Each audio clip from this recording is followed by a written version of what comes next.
Welcome, everyone, to the Brady Breakdown. My name is Justin, and we are here talking Survivor Episode 11. And I have my co host with me, my fellow co host, my fellow survivor, Rachelle. How are you doing?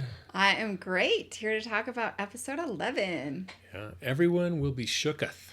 This is Rick Devens' quote for the title here. Some good stuff. We got another split tribal council, two tribes going in and voting someone out. We have a pretty crazy immunity challenge that went one way and then was changed and ended up something different. And then ended with a devastating blindside. So we'll get into that and more here on the Brady Breakdown Survivor Edition. Thanks for watching, guys. We really appreciate you guys being here and listening. Please comment on the video. Comment on your favorites moment in this season and also this episode 11. But thanks for being here. Well, let's get into it. So we just talked about episode 10 and how that went down. They had the chaos and the comfort with the auction, and one of those items was letters from home. And they revisited that here in this episode about reading letters. For you, Rachelle, how would that be? Probably been through 3 weeks on the island, and you get a letter from home, hopefully from me or the kids, right? How would that is that a good one? Or do they overplay that? These letters from home are everything. It's as much as they are playing a game, they're all adults, whatever. Connection with your family is the reason that most of us live at all, right? Yeah. And so to have some word from your family is just like it really is everything. And for Cirie, she got a letter from her father, and he has never ever written her a letter ever. So this is big stuff. I remember one time I went on camping. My kids were babies at the time, and it was 3 days, and I was bawling because I missed my kids. After 30 days, well, whatever this is, 25 days, whatever at this point, this is a big deal, and it will have a big impact to your emotions. Yeah. Whether that's good or whether that's bad, it could go either way depending on the player and depending on the family member that writes you and just how things are going in the game. But no matter what, for good or bad, these letters from home are going to have a huge impact emotionally, which affects your mental and physical game as well. Yeah. I always like to see them. They're hungry, they're tired, and then they read this emotional letter from someone they love, and it just breaks them down. Yeah. Which is good to see. So Yeah. they're always fun moments. Yeah. But yeah, back to the game. The immunity challenge this time is they have to go out to the ocean. They stand on this floating pyramid type thing, and whoever can last the longest wins immunity. And it's not as easy as it sounds, obviously, but it was fun to watch this time. I guess they had done it in a previous season, and Jonathan actually won that one. So he knew what to expect. But they had to stand on it and then slowly stand higher and higher until they were on the top of the pyramid, and then even go on 1 foot on the pyramid. So that makes it very challenging. And the waters are pretty calm, so a lot of them made it far. But what happened is they came down to a lot of them made it to the top and had to stand on 1 foot. And in doing so, people started falling off left and right at that point. And Tiffany ended up winning the challenge. At least that's what we thought. What do you think about how it went down? So she was declared the winner, but then the producers came in and said, hey, not really. We have video evidence showing that she didn't lift her foot in time, and so therefore she's disqualified at that moment. So Jonathan wins. Okay, first of all, we do have to mention a few things. Okay. Early days in the game of Survivor, they did not have enough experience with challenges, and some of those challenges lasted for hours because they did not make them harder and harder and harder. Yeah. So this idea of starting out at a certain level of difficulty and then increasing that level of difficulty after a short period of time was a very good learning that the game had over and really makes it so these these challenges don't just last like forever until someone needs to pee. You know what I mean? Yeah. So that was really good. Also in this challenge, they mentioned, kind of, you alluded to it, that the previous time they ran it, it was a very windy day. And this time, producers were probably jumping up and down because it was a very nice day, which means that the design of the challenge was, they were able to execute according to the design of the challenge, right? Yeah. When you have a bunch of wind, that is an outside influence that they probably didn't expect, or they didn't design those triangles based on lots of wind, right? They based it on a nice, clear, calm day. That's what they got today, so they could see the true challenge, which means that Jonathan's previous experience actually did not help him that much, because in my opinion, there were too many outside influences. People were falling off because of the waves. You know what I mean? Yeah. So it wasn't necessarily Jonathan's brawn that helped him the last time. It was probably a little bit of luck. And his disadvantage in this challenge is that anytime the perch gets smaller and smaller, his enormous feet make it more and more difficult for him to stay on. Yeah. So I think he probably actually knew that this was going to be a little bit harder this time.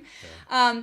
And he, like when Tiffany won, he was like, oh, okay, well, I actually am surprised that I did as well as I did. And then I loved that the judges did take a look at the video and saw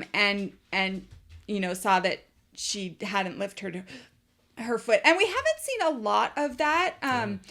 The judges, it was a great reminder that the show does everything humanly possible to make everything as fair as it possibly can be, and legal and kosher and all of that. Yeah.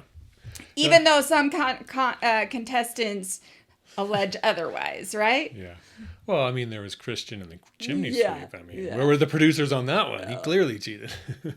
I still think he did, but it don't matter now because he's gone. Yeah. But yeah, I liked it. I feel kind of bad for Tiffany because she's all excited. Yeah. She got the necklace, and then all of a sudden, nope. Yep. So, but yeah, it was the right call. Yeah. So it is easy to see when you look at the video, and they replayed it, and you could see. Yeah. So Jonathan ends up pulling out the win there. And this time, though, the twist is that they divide the current tribe into two. They go back to two separate camps. But since Jonathan won immunity, he gets to go back and forth in between the camps and strategize with this team and then strategize with that team to get two people voted out, which is the best scenario ever. Yes, this is another brilliant change by the writers and producers of the game. Because everybody at the beginning of the day is going in anticipating a certain eventuality in the evening, right? They think they know what's going to happen in the vote that day, right? And nope, because they don't even get to vote with their alliances. They don't get to talk with their people. Yeah. And there are a lot fewer people they're voting with. So this was brilliant writing to throw a whole wrench in the game. I thought it was amazing. Yeah. So I think there's two groups of four. Yeah. So that's pretty limited choices. Yeah. So if you're kind of like what happened with Genevieve at the beginning, she got stuck in the wrong group of 4 or 5 and she was toast. Right? So that could totally be the case for one of these groups. And it was. And it was, yeah. So Jonathan is going back and forth. Let's talk about the group with Cirie. Well, the other brilliant thing is 2 people are going home. Yes, 1 from each group is going home. Well, actually, let's talk about the one with Emily. So Emily is all of a sudden this creative mastermind and coming up. She talks with Rick about using his idol to their advantage to somehow create this narrative that we can vote Rick because he's going to play the idol for me. So then, therefore, Rick's gone and the idol's gone too. So she's like the double agent, right? yeah. So she tries to push that narrative, and people don't buy it. Yeah. So, what do you think about that plan of hers? Well, it's no secret Emily is not my favorite. Yeah. And she thinks she is quite a strategist, and she really thought she had a great idea and that she was going to pull one over on everybody and nobody was going to have any idea what she was doing. So I'm so glad it backfired. Yeah. It almost worked. Because Okay.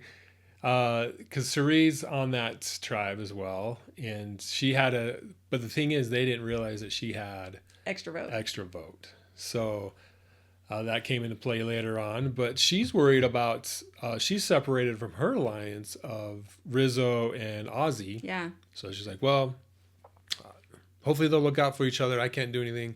I just got to protect myself at this point. But as Jonathan goes back and forth, he comes back and tells Cirie, hey, we're going Ozzy. And she's like, oh, I can't tell him that I'm in the alliance. And so there's this whole thing.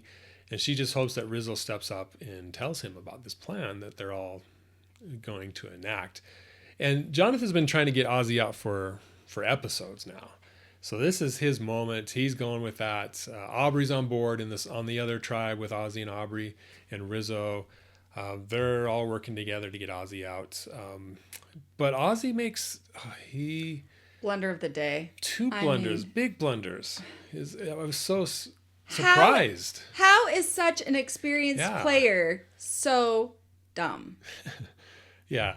So the first mistake is he goes and tells Aubrey everything, the whole plan. Yeah. Aubrey, like, why? Yeah. He's like, oh, I've always wanted to work with you. Cool. But still, if your number one is Cirie, you don't tell your non-number one, your newest person in your alliance, everything. That was so surprising to me. And Aubrey knew it. She's like, okay, tell me everything. And then she just turned around and went straight to Jonathan and everybody else and Ozzy or Rizzo and laid it all out and said, hey, we got to go for Ozzy. And what do you think about Rizzo? Since they were in an alliance, the Serendipal Wizard of Oz or something, you think he would have his back? Why do you think he kind of went with this plan to get Ozzy out? Because Ozzy was dumb. Well, still, I mean, you could stick up for your guy and be like, hey, dude, they're going after you. Let's get someone else. Well, how much loyalty do you need to have when you're... From Rizzo and Cirie's perspective, if Cirie, as soon as Cirie finds out, this is how she feels too. Ozzy telling Aubrey the whole plan was a flat out betrayal. Okay. And so at that point, they owe him zero loyalty. Okay, that's fair. Okay, that's one way to look at it. I think I would have, if I was Rizzo, I would have told Ozzy. And then flip the script, get Aubrey out. Because that's almost what happened. Well, I mean... Then they could play it off, hey, that was our plan all along, to get her out. But Aubrey's the one that... Aubrey almost seemed to give more loyalty than Ozzy, who had been playing with them the entire game. More loyalty to Rizzo? Mm-hmm. Okay. By coming back and saying, hey, here's what just went down. Yeah. Yeah, I mean, it's hard to... I mean, we're playing Monday morning quarterback, obviously, and in the moments when you're hungry and tired and just read your letters and emotional, who knows? The idea of intention comes back into the game here because... Yeah. You brought that up last episode. Yep. Ozzy's intention was to gain an ally for his alliance of Cirie and Rizzo. Mm-hmm. However, what he did not do is consult with his alliance before he spills his whole plan. Yeah. And that is what you don't do in an alliance. Mm-hmm. And someone with as much experience as Ozzy has should know that. So if you want to bring someone in to your whole plan, especially because part of that was divulging that there were extra votes and, other things, that wasn't really Ozzy's place to say that Cirie had an extra vote and to disclose their strategy. So if you're going to do that, you better run it by your alliance first. And if you don't have the opportunity to run it by your alliance, then don't. Yeah. Then don't do it. Yeah. Just wait. And Rizzo was there with him. He could have at least brought it up to him. Yeah. And then they could have consulted. So. Yeah. But in the end, Ozzy paid the ultimate price, didn't he? Yeah. We'll talk about his second mistake here in a little bit. But yeah, Jonathan's going back and forth. He's gunning for Ozzy, so that's the perfect plan. Him and Aubrey. We rewatched it a second time. And in the second rewatch, I picked up something that I didn't catch before, where Jonathan and Aubrey sit down and talk about who to get. And he's like, oh, we got to get Ozzy. And Aubrey's like, yeah. So she's already on board. She's already planned it out because he was over talking to the other guys first and then came over to talk to her. And she's like, I already got this figured out, dude. Are you in with me? Because you're saying am I in with you? But really you're in with me. And so that was interesting. I didn't pick up on that the first time. So more props to Aubrey with that. I think I mean, Aubrey starts playing the game. Yeah, definitely the last 4 episodes, she stepped it up. So Absolutely did. Yeah. All right. So Rick's tribe, Ozzy's tribe. First of all, we got Rick and Emily and Cirie. Who else was in that one? I can't remember. But they go first. So they try to play out their Emily's scheme of, hey, everybody vote Rick. And then he plays my idol, or he plays his idol on me. And then Rick goes home. Tiffany, right? Yeah, Tiffany. Tiffany was it. So, but what happens was there was a tie. There's a split. Half voted for Cirie, because the alternative with Emily and Rick was, hey, let's get Cirie out. Let's get her now, because she's not thinking it's going to be her. So they try to get her out, but it ends up being a tie because Cirie has the extra vote. It would have worked if she didn't have that extra vote.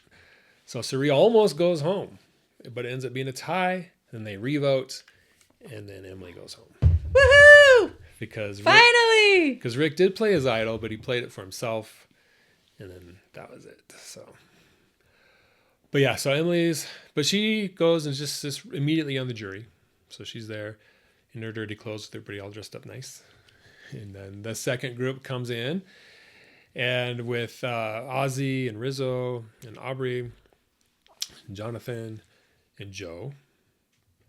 So, something I didn't bring up, that Joe was pretty non-committal with this whole thing. He's like, I don't know. He wasn't going along necessarily with what Jonathan wanted to do, which was interesting. But they sit down and they start talking, and Ozzy he talks about this dream he had that, I played my idol and I stayed because they were going to vote me out and blah, blah, blah. And he's like, I love this game. And Jonathan's like, totally buttering him up, like, dude, yeah, you're my inspiration. You're the reason I came. I applied and got on the show. It's you, man. I love you, and you're the best. And there was other people that weren't saying necessarily that, but they were kind of getting him all comfortable being there to not play his idol because he had an idol. I mean, to go home with an idol in your pocket again. After he had the dream and his dad told him to play the idol. I know. He had a revelation from God or whoever. Poor Ozzy is going to be running this whole play back in his mind over and over the rest of his life. Yeah. Why? If my dad gave me the dream and I still didn't play my idol. Like, it's the ultimate hubris, right? Like, yeah, I just don't get it. Everybody voted for him. Yeah. And this was tough. Usually when someone goes home, it's someone I want to go home. So I'm like, yay. Or someone like, yeah, I guess I can see it. This kind of sucks. But Ozzy, man, I felt it. I was like, he got screwed over. No, he did not. He absolutely did not get screwed over. He cooked his pot. Sadly, as much as I didn't want him to, he made 2 horrendous mistakes in the episode and it cost him. He did not have to go home. If he went home, it was his own fault. You cannot continually think that you are safe the way that he did. And he had a way to protect himself and he didn't use it. So if he went home, it was his own fault. He did not get screwed over. He should have played the idol. He should not have betrayed his alliance, and he should have used his idol. So, his IQ, his EQ was very low this episode. What happened? I don't know. But if he went home, and he did go home, it was his own fault. Yeah. Sorry. So if he had played his idol, guess who was going home? Aubrey. So again, she almost went home last episode. She almost went home this episode. It's crazy. Yeah. So she's surviving by the skin of her teeth. But yeah. So I think some patterns are emerging. Aubrey, like we said earlier, she's stepping up. She's playing the middle ground, kind of. She's not a power player like with the challenges and everybody wants to be in her alliance or whatever, but she is running the show a little bit. I think it's her and Jonathan at this point. I feel like, but the nice thing is she's doing it under the radar. And that is, stealth mode is the right mode. Because when you do it in stealth mode, and it's opaque in that way, you're not as much of a target, right? She's not liked, right? She's not that likable. Like Cirie. Everybody loves Cirie, but everybody knows that Cirie's a huge threat because everybody knows everybody likes her. Yeah. So she's an obvious threat. And Aubrey actually is using what she knows about herself to her advantage, which is very smart. Yeah. Yep. So, yeah, good episode. One of my favorites. I like the split them up. Yeah. Have Jonathan or someone go back and forth. I thought that was perfect. Take the predictability out. Yeah. I really liked it. It's fun to watch this episode. Great episode. Yep. So MVP, who do you got? Aubrey. Okay. My MVP is Jonathan. Okay. Playing both sides against each other. Very Darth Sidious-like. Yep. You're a Star Wars fan in prequels. He was doing a good job at that. He helped lead, I guess, with Aubrey, to get Ozzy out. The perfect blindside. Yeah. One of the most crazy blindsides. Idle in your pocket. Don't even know it's coming. Play of the day. Who do you got? Well, Aubrey telling everybody what she knows. Yeah. Play of the day. Yeah. She got really lucky. Yeah. That Ozzy was stupid. And she used it as she should. In this game, absolutely. Yeah, yeah. My play of the day is Cirie playing her extra vote to stay in. Otherwise, she would have been voted out instead of Emily. Yep. So, and then Blunder of the day. We know that. I mean, which one? How many times do we have to say it? Yeah. Which one? The first one or the second one or both? I mean, it's poor Ozzy. Pick your Blunder, but yeah. Ozzy did not have a good day. Yeah. I think if he wouldn't have talked so much at Tribal, he still could have salvaged it. Because I think he got too comfortable in that moment with people like, yeah, man, you're the best. We love you. And then he's like, yeah, I'm good. And maybe that's why he didn't play his idol. But, he'd already really ruined his chances. Yeah, he was on the edge for sure. But, yeah. So, sorry, Ozzy. We love you. Everyone loves you. But you're big threats, just like they said. Like Jonathan said, couldn't win if you were in the game. I just still can't. I cannot imagine in my brain how he didn't realize what a big mistake telling the whole plan to Aubrey was. Mm-hmm. I just don't I don't get it. Yeah, I don't know. Did we see much of her response?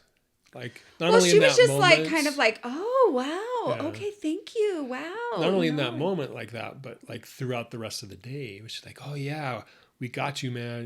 Was she... We did see her response. So she was like, dude, Ozzy is so dumb. Why did he tell me this? But he did tell me this. And so I'm going to tell y'all what he did, what he said. Well, that's what she did to everybody else. But did she go back to Ozzy? Oh, no. Oh, yeah. Me and you are tight. We got this. Don't worry. I don't remember that. Yeah. Because I'm trying to figure out why he was so comfortable in Tribal. He was oblivious. this. You know you're a top player. You're in a good alliance. You have an idol. They're coming for you. Yeah. At least your name's on the table. Yeah. So, yeah, I feel for him. He could have gone to the final 3 most likely. Yeah.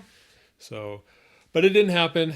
But yeah, episode 11, everyone will be Shooketh. We are definitely Shooketh with Ozzy going home. Emily, not so much. She's a decent player, but like you were saying with Stephanie last season or last episode, she reached her ceiling. I think she even said that she made it that far the same day as she did in her previous season. Yeah. So that's about where she is. She probably could have gone home a little bit sooner, but she did well for what she had and who she was with, her allies and stuff. But yeah, so next up, episode 12, getting to the end. We have, I think, 7 players left, some major players. So it'll be fun to watch, see how that plays out. So we want to thank you guys for watching and listening and joining us here on the Brady Breakdown podcast as we talk Survivor Season 50. Please leave comments, like the video, comment on the video so we can get some feedback, but also see what you're thinking. We can comment on that as well. So thanks, guys, for watching, and we'll catch you next time.